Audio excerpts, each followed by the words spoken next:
సాయి భావన ఏప్రిల్ 15. మనసా వాచా కర్మణ బాబా వాక్కులను ఆచరించు. భగవంతుడు అత్యద్భుతమైన మేధస్సును మనిషి మెదడులో నిక్షిప్తం చేశాడు.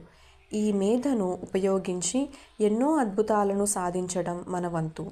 మన అనుభవాలు, తెలుసుకున్న విలువైన మాటల సారాంశాన్నిటినీ, అది మంచి కానీ చెడు కానీ, జాగ్రత్తగా మెదడు పొరల్లో భద్రపరుచుకుని తగిన రీతిలో ప్రతిస్పందించేట్లు శిక్షణనివ్వాలి.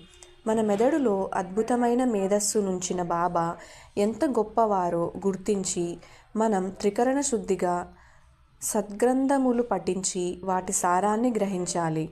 గ్రంథ సారాంశాన్ని శ్రద్ధగా మననం చేసి బుద్ధిలో నిక్షిప్తం చేసుకోవాలి. సందర్భానుసారంగా బాబా ఉపదేశాలను, ఆదేశాలను ఆచరణలో పెట్టాలి. మనకెవరైనా యాచకుడు కనిపించినప్పుడు వెంటనే బాబా సూక్తులలో ఒకటైన శక్తి మేరకు దానం చెయ్యాలి అనే మాట జ్ఞప్తికి రావాలి. ఆ దానం వల్ల కలిగే సంతృప్తి ఎలాంటిదో అనుభవిస్తేనే తెలుస్తుంది.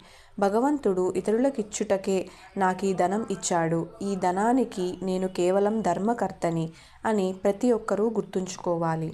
బాబా మాటకు అనుగుణంగా నడవటం ప్రారంభిస్తే చాలు, మనం ఆయన చేతిలో ఉపకరణం అవుతాము. బాబా నుండి వచ్చిన ఆజ్ఞలు యథాతథంగా ఆచరించే మంచి భక్తులమవుతాము.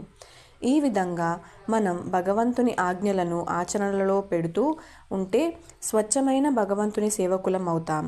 కల్మషరహితులమై నిజాయితీతో భగవంతుని ప్రతిరూపాలమవుతాం. శ్రీ సచ్చిదానంద సమర్థ సద్గురు సాయినాథ్ మహారాజ్ కీ జై.